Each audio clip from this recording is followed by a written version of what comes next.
Hey, hi, how y'all doing? Brother Damon T. Jones here.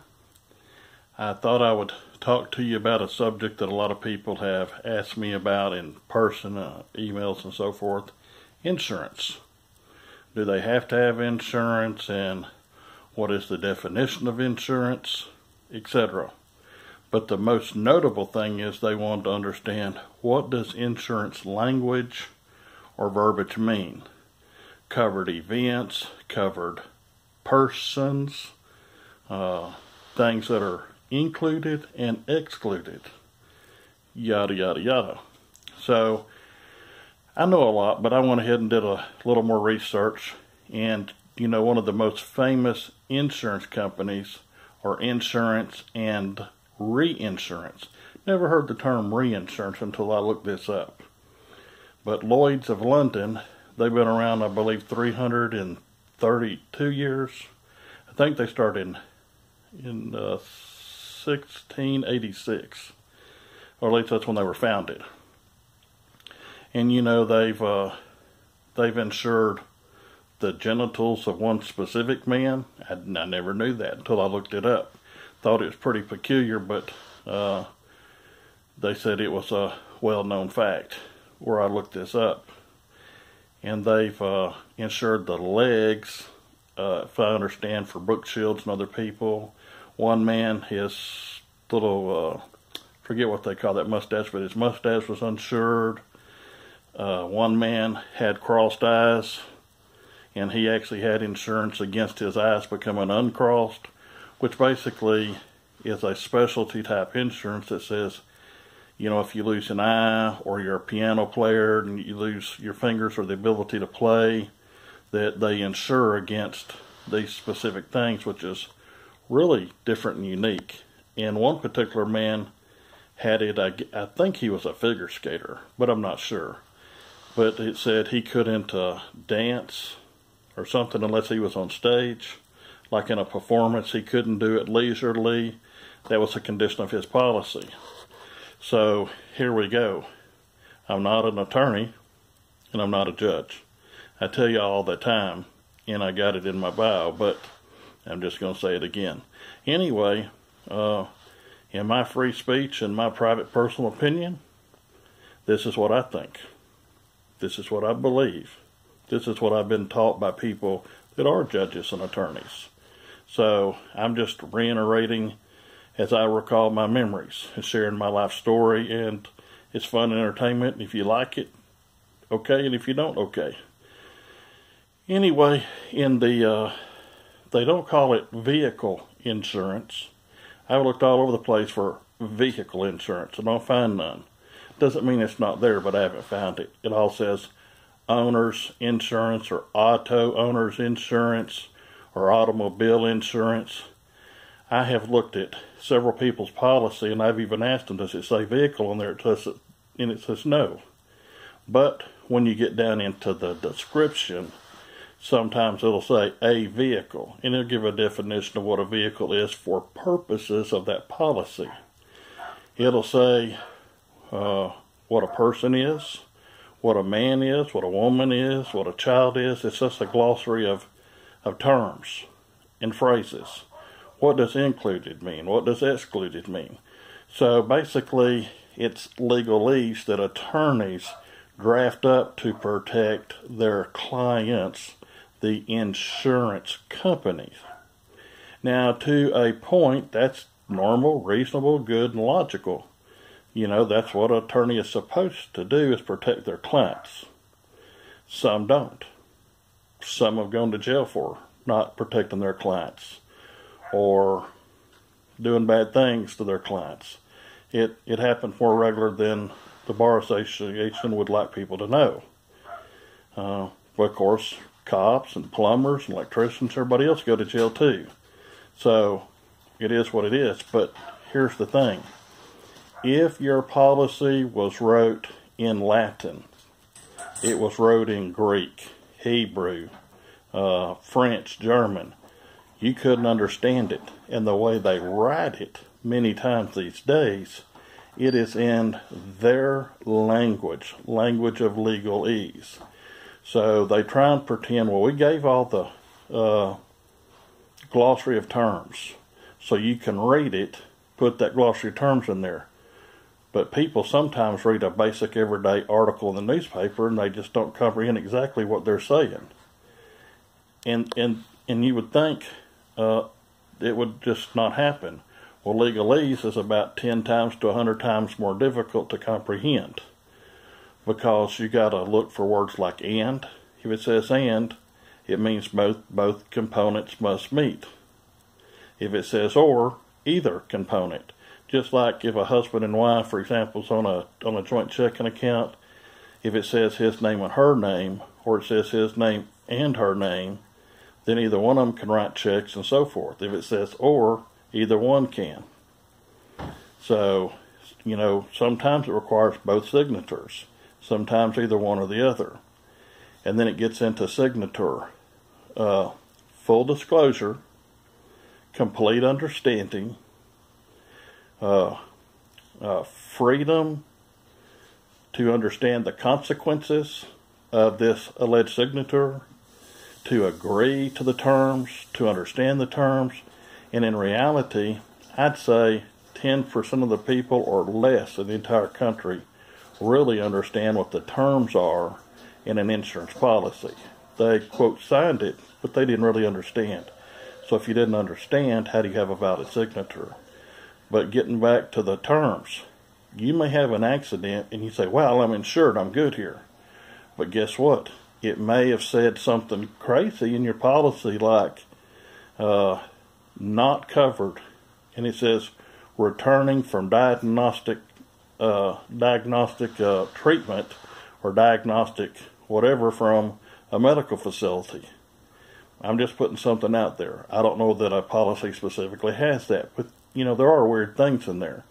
So if you went to the hospital and you had an MRI for something for some reason, they think, it doesn't say specifically, it just says treatment, a catch-all. So you're on your way driving home from the hospital, you're wide awake, you're sane, you're not under the influence of medication, you just had an MRI. But because you was, then they're going to claim, we're going to deny this claim because it has an exclusion. And when we talked to them on his or her statement, they said they was on the way back from ABC Hospital from diagnostic testing or from an MRI, and we've decided that that's an exemption, so we're not going to pay it. So I'm saying you need to really, really, really, really look up your full policy.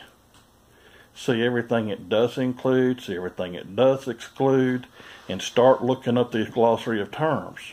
And before long, you can sit and figure out, hey, I thought I was covered for these 10 things and not. A lot of people think they're covered for rental insurance if they get a wreck.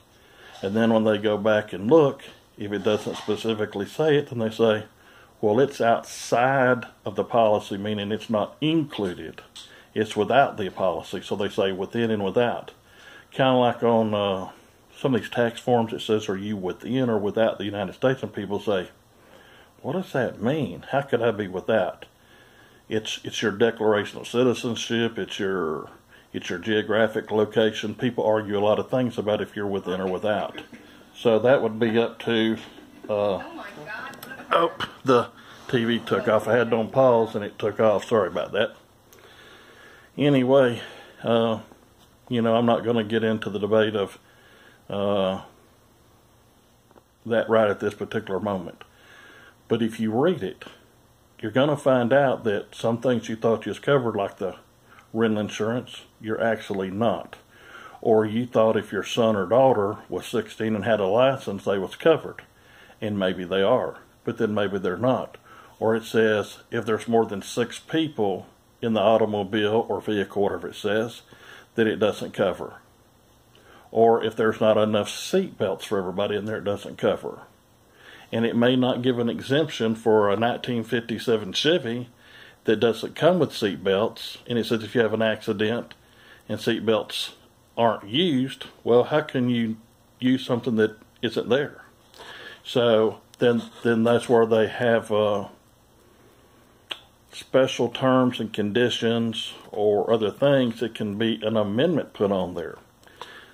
This is my understanding from the insurance people that I deal with. They said if you also want insurance for stuff in the trunk of your car, it's easier to get insurance on that than inside your car, because people can look in your windows and see what you have, but they don't see what's in the trunk. So the trunk insurance sometimes is less expensive. They said depending on the policy, depending on the company, depending on the state, the jurisdiction, yada, yada, yada. So they said some places it might be the same. Some places it's less. These are what insurance agents that are trained in this is what they've told me. So I'm relaying a conversation I had. So you have to look at your own policy, talk to your own insurance people. This ain't legal advice. It's absent legal intent. Again, it's entertainment, and it's a story about insurance and my thoughts and my opinions. So basically, I'm telling you from a reasonable, logical man's knowledge, insurance is really, really a very special industry. Doesn't matter if it's your health insurance, doesn't matter if it's automobile insurance, doesn't matter if it's home insurance. It's an insurance against your crops. It's an insurance against an arm or a leg or some body part, or insurance for various things. And so what one man put it was, insurance is gambling. You're paying a certain amount down saying, I bet I'm going to have the following things happen to me during this year. And they're saying, we're going to bet that you're not. So you're betting you will have an accident, and they're betting you won't. So they look at the periodic tables, or whatever they're called. Maybe I used the wrong word. But anyway, they look at the analysis. And so they find out that if you're a man between these certain ages, that you're more likely to be involved in an accident than a man of this age. Or they've actually, I don't know about now, I think they've been sued several times, but it used to say if you was 18 and a female, you got the regular rate. But if you was a man from 18 to 21 or 18 to 25, whatever the thing was, you had to pay more. And they justified it saying statistically. Well, there were some people that actually, in the Dallas-Fort Worth Metroplex back in the 80s at one time said, well, statistically, certain racial groups have more or less accidents. Can we do that? Oh, no. So, only males of all categories had to pay more. But you couldn't do it based on your race or your origin, because they said that's discrimination. Well, what about age discrimination? They said, well, we can prove that. And they said, well, statistics prove a lot of things. So by statistics, your should go up or down. You know, like in most places, 80 or 85 is the last time you can get insurance. It doesn't matter if you was 15 or a newborn or 25 when you started insurance, or your parents started one and you kept it up. Okay? When you turn 80, that's the end of it. Or 85, whatever it says. Some of them 75. I've seen people's policies. And, you know, anywhere from 75 to 85, that's the end. You can't renew it for no price. You paid on time every time. And it was a life insurance policy. It doesn't matter if it's $5,000 or $5 million. After you pass that age, so you become 81 or 86, on your birthday, it goes away. Period. There ain't no way to do it. So they've calculated that whatever age, 75, 80, 85, whatever age it is, that you got such a heightened ability to die, or you're more likely to die, should I say, then boom, we're not going to insure you. Okay? And if you buy insurance when you're older, say you're 60 and you buy insurance, they may lock in the rate, but it's going to be pretty high. If you're 40, it's less. If you're 20, it's less. Because they're saying that's less years you'll pay in on it. And basically they're going to take all the money you pay in and they're going to invest that in various things. Their stocks, other stocks. They may have other companies. They're going to loan it out. They may be associated with the bank. They're going to loan out that money. So they got your money, and they're betting you ain't going to die, in this case. And statistics say that, 10% of their policyholders are going to die within this amount of time. So they know probably don't go over 60% in case statistics go bad. They're going to keep 60%, invest it, yada, yada, yada, and they're going to keep making money there, making money off of you, profit after year. So that's why insurance companies do so good, because they look at the statistics. And the statistics say pretty close. They may jump up a few points or go down a few points, but they're consistent over any 1, 3, or 5 year period of time. They know about how much profit they're going to make, and they know what they're going to have to pay out. Now, they get really squirrely when you have a hurricane at some companies in some places, just like it's going on now. They'll go in there and they'll look specifically if a hurricane is included or excluded. If it's excluded, they tell you, have a nice day, don't forget to make your policy payment next month. If it's included, then they see what is the maximum they have to pay. And then they see if they can go in there and knock that maximum payment down. And sometimes during hurricanes, people lose records and proof of things. House fires, flooding, other things, they lose records. And you may have a record that gave you an exclusion or a side contract, and they said, we don't find that. And it was gone in the flood. Well, you ain't got proof, and they claim they don't have proof. You're in trouble. So take your very important documents, and whether you put them in a safe deposit box, you make triplicate copies, keep a copy, send them to your parents or your grandkids or other trusted friends, or get you a flood and fire, theft safe, whatever, and put them in them, whatever you need to do. If you feel comfortable with the cloud, I don't feel comfortable with the cloud or the things, but if you do, you could put them there. Make sure at least have 2, if not more copies. Understand what he's saying. And if there's things in there you're saying, wow, until Brother Damon told me about it, I didn't think about it, and I didn't get my policy down and read this. Now, you can go back to your insurance agent and say, what does this mean? It looks like it means this, but is that really what it means? I want to get a legal opinion on this. Go to your lawyer. Lawyers are good for certain things, especially dealing with contracts, and insurance is a contract. So they can say, well, it says this, but in reality it really has multiple meanings. So they could deny your claim. So your attorney might draft up something that you want the insurance agent or the company, a representative, to sign or acknowledge, or go get a new insurance policy with somebody else with this included. Okay? So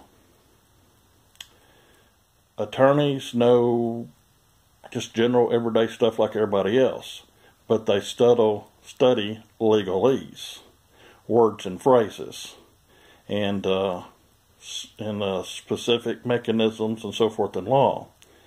And so that's why people take them their papers and say, what does this mean? Translate this into English. It's more or less what they're saying.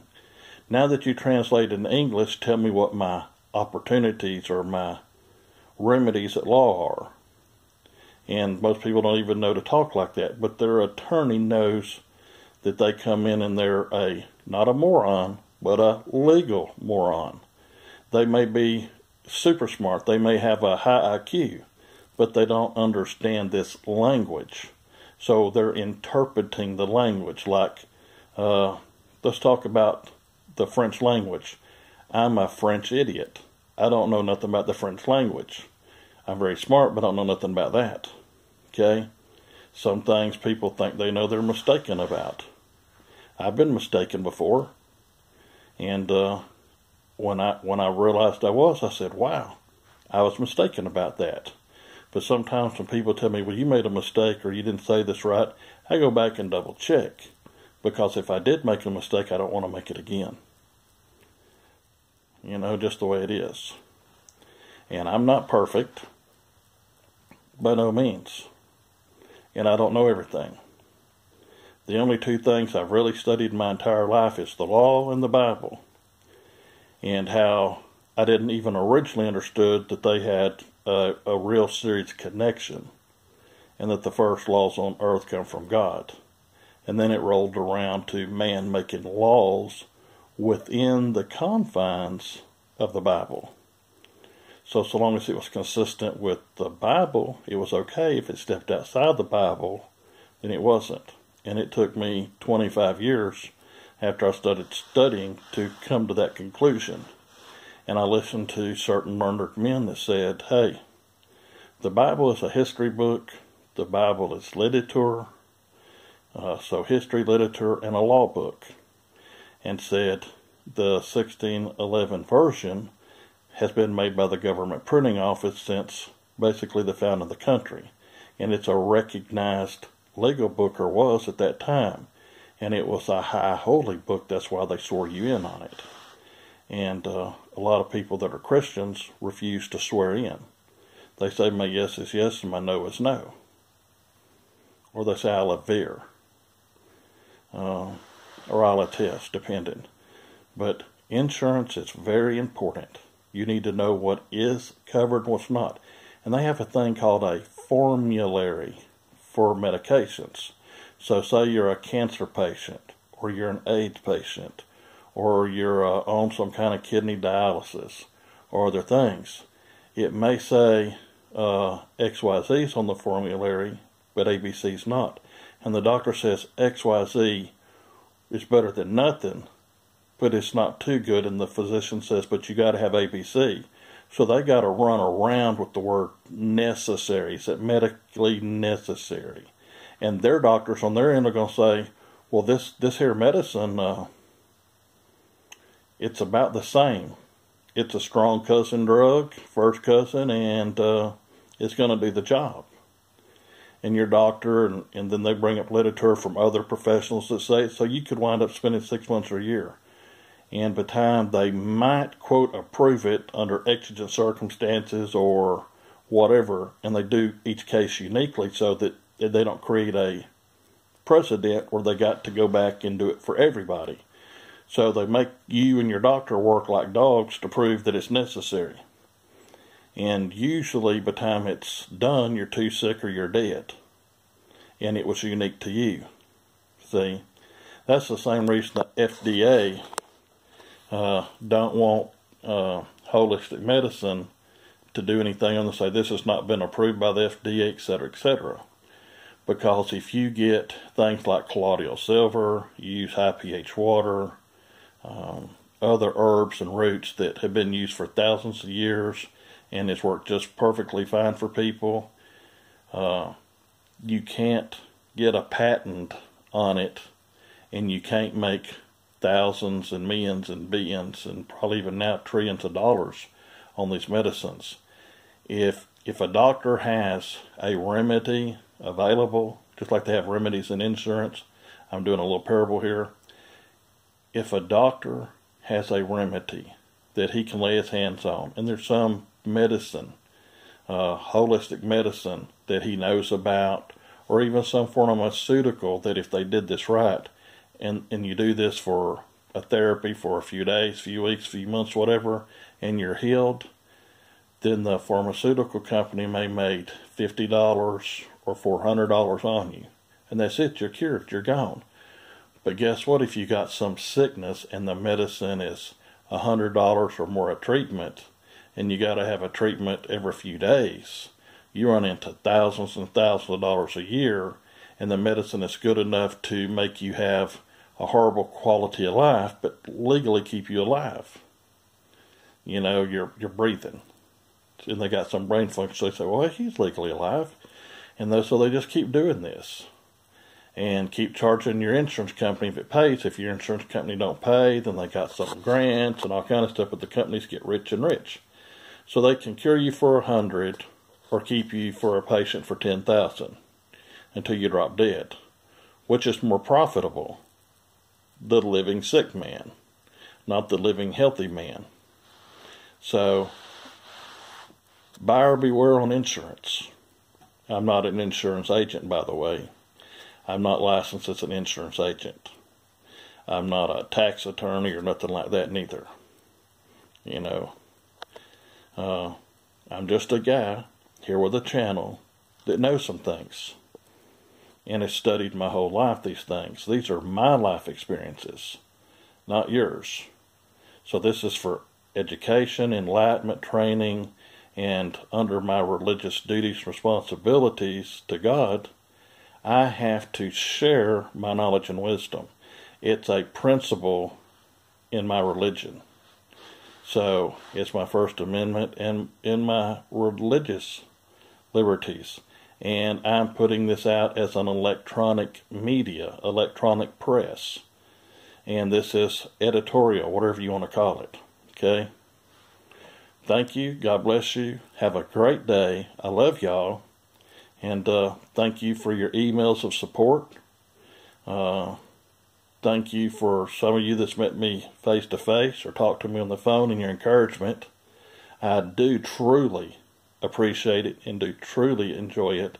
And I think y'all are really great, fantastic people. There's some people that if you're looking at the sky and it's a clear blue sky, they're going to tell you it's not blue, it's some other color, or it's not a great sky. Some people are going to be naysayers in the face of overwhelming truth.